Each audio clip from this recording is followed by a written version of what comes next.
تو ایک مومن تو درود کے ساتھ جڑا ہوا ہے، وہ تو درود کے بغیر دن گزار ہی نہیں سکتا، الگ سے نہ بھی پڑھے تو اس کو نماز کے اندر درود پڑھنا ہی ہوتا ہے۔ درود ابراہیمی تو نماز کا حصہ بنا دیا گیا اور اس کو کثرت کے ساتھ درود پڑھنے کی ترغیب دی گئی۔ تو درود ایک ایسا وظیفہ ہے کہ جو اپنی زندگی میں جتنا زیادہ شامل کر سکتے ہو اتنا زیادہ شامل کر لو۔ ویسے بھی درود پڑھنے سے بچوں میں تقدس پیدا ہوتا ہے، بچے پاک دامن رہیں، عفت مآب رہیں، ان کی طبع میں تقدس رہے۔ آپ چاہتے ہیں، ہر ماں باپ چاہتا ہے، اور پھر دور موجود کے اندر جو فتنے ہیں تو بہت ضروری ہے کہ ہماری اولادیں تقدس مآب رہیں، تو ان کو درود کی ترغیب دو، تو اس کا عملی نتیجہ یہی ہوگا کہ ان میں تقدس کا جوہر پیدا ہوگا اور ان کی عصمت کی حفاظت رہے گی۔ اور درود شریف پڑھنے والے بچے اور درود شریف نہ پڑھنے والے بچے دونوں کی عادات میں فرق ہوتا ہے۔ درود پڑھنے والوں کی طبع میں رقت، لطافت، نرمی، محبت، شفقت جیسے جذبات پیدا ہوتے ہیں۔ یہ درود شریف کا عملی نتیجہ ہے۔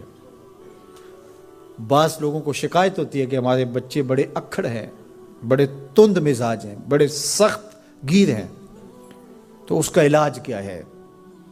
تو اس کا علاج یہی ہے کہ ان کو درود کی تسبیح دو۔ درود اکڑ توڑ دیتا ہے، طبیعت کی تندی نکال دیتا ہے، طبائع کی تلخیاں ختم کر دیتا ہے، محمد عربی کے نام کی مٹھاس پیدا کر دیتا ہے۔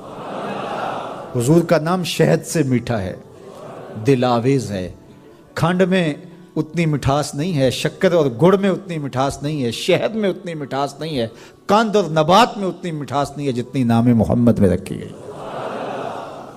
ان کا نام لبوں پر آئے، میٹھا میٹھا منہ ہو جائے، ان کے بول بہاروں جیسے اور اصحاب ستاروں جیسے، ان سا پیارا اور نہ کوئی، ان سے بچھڑ کے لکڑی روئی، جب وہ سیر کو جایا کرتے سر پہ بادل سایا کرتے۔ میرے شہر کے ایک پنجابی شاعر ہیں، انہوں نے تو قلم ہی توڑ دیا نا، تینوں سینے دی میں ٹھنڈ آکھاں، اگر آپ کا ذوق ہو تو، تینوں سینے دی میں ٹھنڈ آکھاں، شہد گلاب تے کھنڈ آکھاں، تینوں نبیاں دا میں لاڑا آکھاں، تیرے ہجر دے وچ میں ہاڑا آکھاں۔ تو ان کا نام ہی میٹھا ہے، دل آویز ہے۔ تو درود غصہ ختم کرتا ہے، طبیعت کی تلخی اور تندی مٹا دیتا ہے، اکھڑ پن ختم کرتا ہے۔ تو آپ اگر چاہیں کہ اولاد اکھڑ ہے تو ان کو کسی طرح درود پہ لے آئیں، درود کی تسبیح ان کے ہاتھ میں دے دیں، تو ان کی طبع میں نفاست بھی آئے گی، ان کی طبع میں لطافت بھی آئے گی، ان کی طبع میں رقت بھی آئے گی، ان کی طبع میں محبت بھی آئے گی، ان کی طبع کے اندر جو ہے وہ لیاقت بھی پیدا ہوگی۔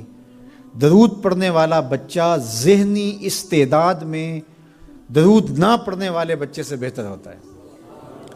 یہ بھی آپ تجربہ کر کے دیکھ لیں، دو بچے برابر ذہنی استعداد رکھتے ہوں اور ان میں سے ایک بچہ درود پڑھتا ہو اور ایک درود نہ پڑھتا ہو، تو درود پڑھنے والا بچہ آگے ہوگا۔